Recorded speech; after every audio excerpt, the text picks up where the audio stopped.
One of my favorite sites in Las Vegas is Circus Circus, the iconic and circus-themed hotel and casino. I'm a big fan of this place and truly believe it deserves to be celebrated and preserved. It's a rare piece of the past that still exists in Las Vegas, a city that is constantly changing. So let's dive into its history, architecture, and design. Circus Circus opened on October 1st, 1968. The structure was designed to resemble a circus tent built from steel and concrete.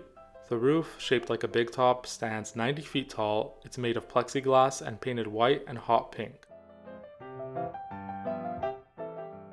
The casino featured a massive 306-foot-long fountain at the entrance. The fountain would shoot water up to 4 stories high, illuminating in different colors. Outside, there was also a carousel with spectacular signage on top and statues designed by Montine, an artist and performer.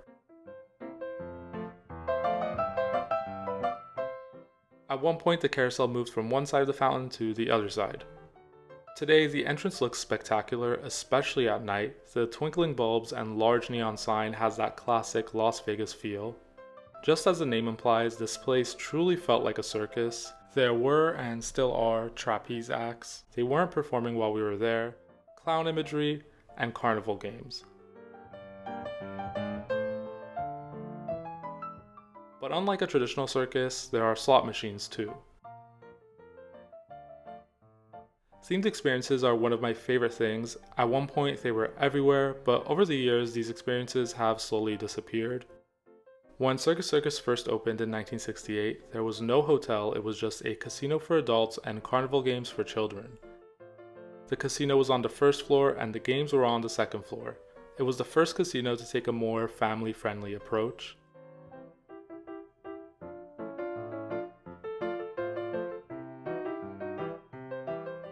And you can tell that some of these games have been here longer than others, but these are the games that I prefer. We actually won a little lion.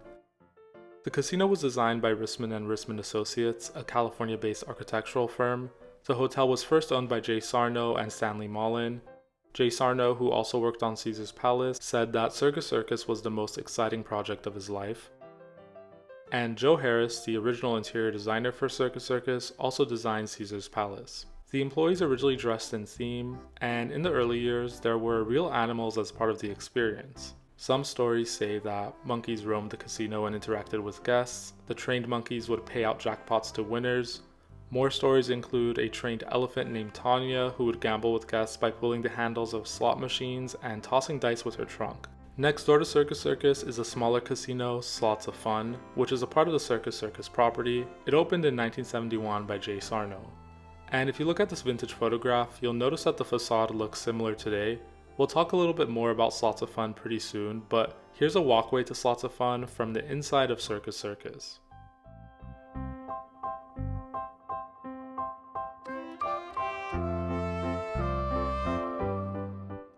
And I have to highlight this neon sign right outside the entrance.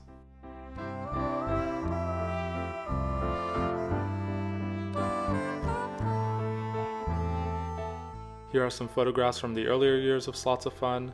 There used to be this incredible large neon sign right outside. In this shot, you can spot another one of Montine's statues right next to the fountain. The year after Slots of Fun opened, Circus Circus added hotel rooms. A 15-story tower was built with 409 rooms. The casino was struggling financially since it opened, so this was a big decision to make. From the start, Circus Circus faced a lot of criticism for its theme. Many felt that the casino didn't fit in with the rest of the strip, believing that it wasn't upscale enough.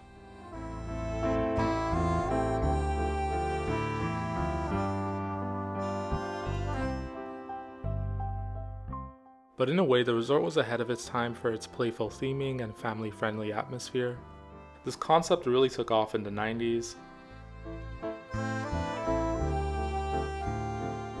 Today, many people view Circus Circus as an old casino that is outdated and irrelevant. I always hear negative comments about this place, and people have strong opinions about it. To me, it's a rare existing example of Las Vegas history, and it should be preserved, and I think it has the most enticing and exciting casino facade and entrance on the strip that currently exists. It's such a great design and really catches your eye at night when you drive by. If you can appreciate details and vintage design, this place is definitely a place to visit.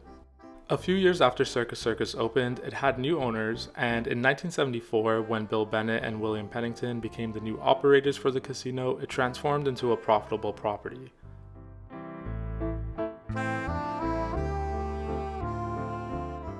The Guinness Book of World Records even named Circus Circus the world's largest permanent circus.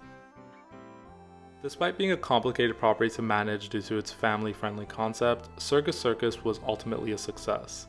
Through the years, the property expanded and added new features, so let's go through a quick timeline with some of these updates.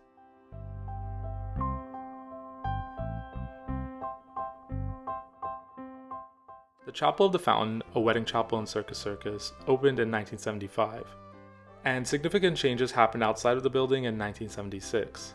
The carousel was removed and a huge neon sign was installed, the iconic Circus Circus sign. It's a giant clown pointing towards the building and holding a lollipop in the other hand. The sign stands 123 feet tall, and I am so grateful that it's still standing tall today.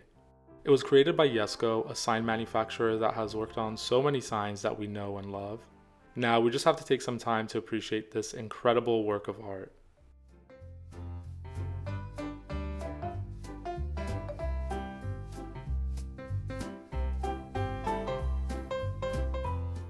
In the same year, another 15-story tower was built on property. By the way, if you didn't know, there's another Circus Circus in Reno, Nevada. It opened in 1978. Both properties were originally owned by the same company, but now they have different owners. Now back to Circus Circus in Las Vegas. An RV park was added in 1979. They also added some motel buildings in 1980, named Circus Circus Manor. I love the signage for this. In 1981, the Circus Circus Sky Shuttle opened. There was a monorail that connected the main resort to the motel rooms.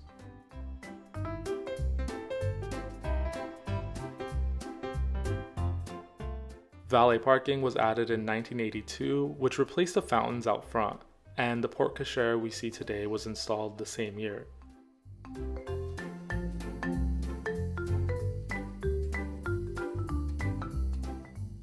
Here are some progress photos while it was being built. I believe Yesco also worked on building this.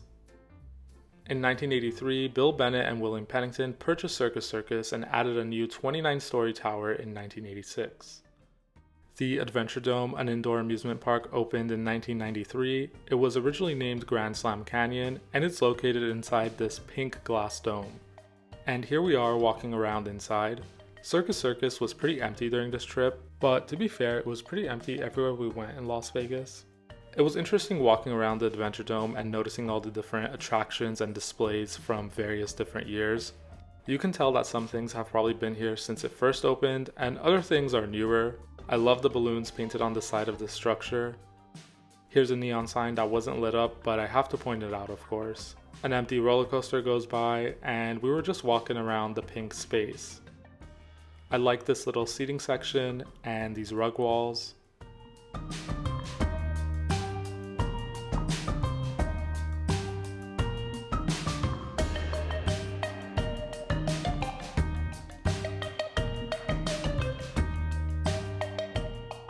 In 1996, there was a $100 million renovation. This included the opening of a new 35-story tower. Also, the older rooms were refurbished, and a retail section opened in 1997 with 15 shops. The monorail was discontinued in 2000 since maintenance was costly for the outdated equipment, although the tracks remain. In 1999, the resort was owned by Circus Circus Enterprise, which was later renamed to Mandalay Resort Group. In 2005, it was sold to MGM Mirage, later named MGM Resorts International. In 2006, most of the statues by Montine were removed. MGM stated that they were deteriorating. There's only one statue out front today. In 2014, the rooms were renovated. And in 2019, the property was sold to Phil Ruffin, who has since worked on improving Circus Circus. So far, the pool area was enlarged, the resort's elevators were updated, and there was a fresh, bright paint job, which was great to see. When I first saw the new paint job, it made me excited that Circus Circus was being taken care of. I was hopeful that it would remain for several more years. In 2024, Spongebob's Crazy Carnival ride opened. The ride was not located inside the Adventuredome, it actually had its own facade and entrance. You had to purchase a ticket per person per ride. Outside the entrance, there was an animatronic of Mr. Krabs. Oh, I'm an old circus station from Bikini Bottom. And here's a character working at the ticket booth. The ride was similar to Toy Story Midway Mania, an attraction at Disney California Adventure, but it had a few more animatronics.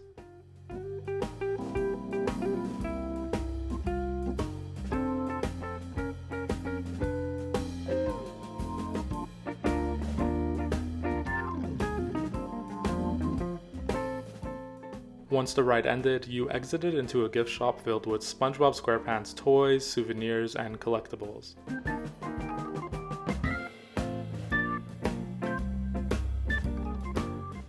It was recently announced that Circus Circus is for sale. It caught me off guard since there were all these new updates and additions to the place. I'm not sure what the future holds for this property, but I hope the new owners continue to preserve this iconic Las Vegas casino, but it may have the same fate as many of its neighbors on the Strip.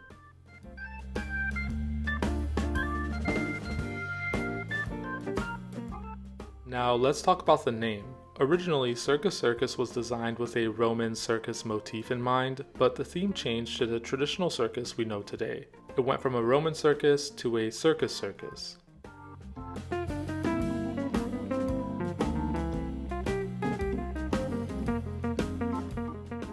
The gift shop had some clown merchandise available, and this t-shirt stood out to me with its retro graphics.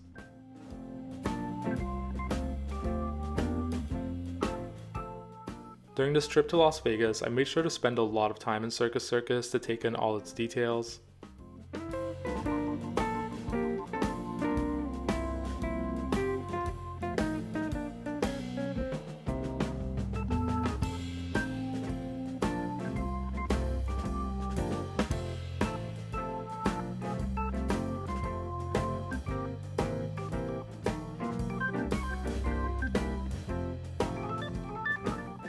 It looks like Slots of Fun is leaning into the vintage Las Vegas vibe, which I love to see. The coin-operated slot machines inside Circus Circus were moved here. Slots of Fun is just incredible. It's great that these slot machines are still here, and you still get custom tokens.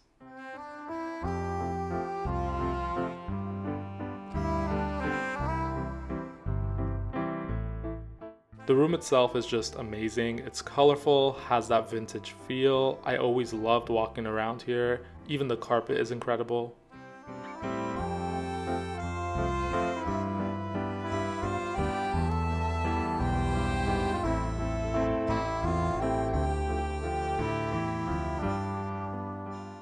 It seems like pretty recently they filled this room up with more slot machines, and it's been more active with more people inside.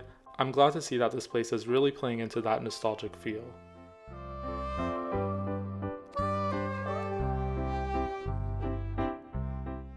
It is truly spectacular to see all the original and vintage details all around Circus Circus. For example, this is the Carousel Bar, which originally rotated. It wasn't rotating while we were there, but I think it still works. Right underneath the Carousel Bar are the slot machines that are also on a rotating platform. Here's the Steakhouse at Circus Circus. It opened in 1982. You're transported into a whole new space and ambiance once you enter. You walk past paintings of animals and a meat locker to get to your booth.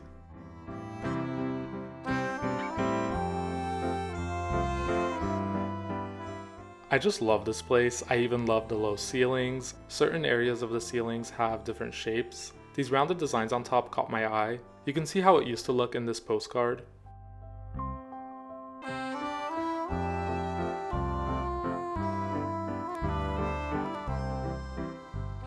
I love the old arcade games, the overlooked details. It's just so cool to experience a place like this in our modern day. Some more little details I appreciate are the door handles shaped like circus tents, and the circus tents on the ground outside. This place may seem like a chaotic experience to some people, but I find it to be whimsical and just amazing, especially since it's surrounded by constant change and new developments, like the Fontainebleau that just opened across the street. Nearby Circus Circus, you can visit the Peppermill Lounge, which has been around since 1972 and remains practically unchanged with its conversation pits, neon colors, and an intimate feeling. It's just perfect. The signage outside was recently updated, but when we went, the neon sign on the backside of the building was still there. The Peppermill is another incredible place on the Strip, a rare and amazing experience from another era of Las Vegas. It was neat to see this view from our booth. It totally felt like such a scene from the 1970s or 80s with the Circus Circus signage across the street. It's just so great to still be able to experience all of this today. When I visit an incredible place like Circus Circus, I like to walk around and try to find some details and designs that are probably original or have at least been here for several decades. It's always interesting to see the change of design, architecture, and styles through the years, and to see what's really stuck around.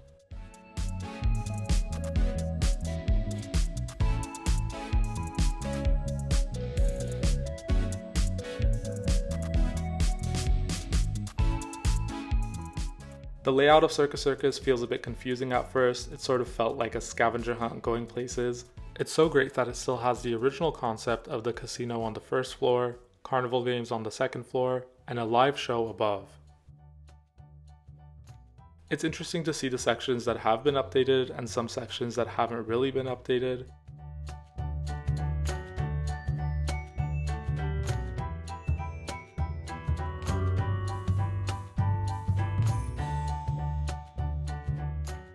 Some areas seem a bit random or feel like they don't fit in. Some areas are pretty modern and look like they just opened. Some rooms were closed off or covered up. Different rooms gave off different feelings.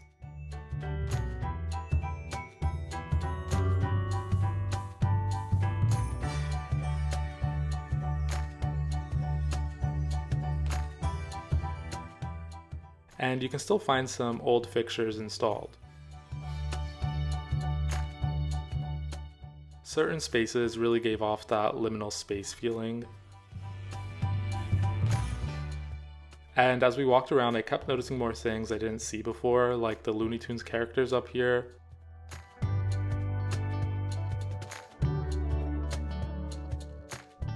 The old carpet next to the new carpet.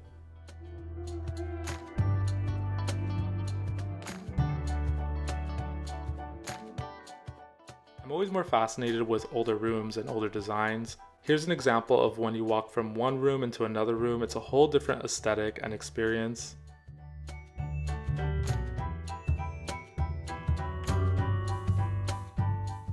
I don't have footage of the guest rooms in this video since we didn't stay at Circus Circus during this trip, but I've stayed here before. I highly recommend visiting Circus Circus while we still have it.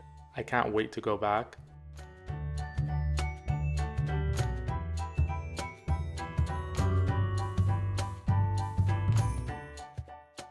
And if you'd like to support my work, you can subscribe to this channel or check out my website, merchmotel.com, where I have products available inspired by vintage signage and architecture. I've also collaborated with historic businesses to create some fun merchandise.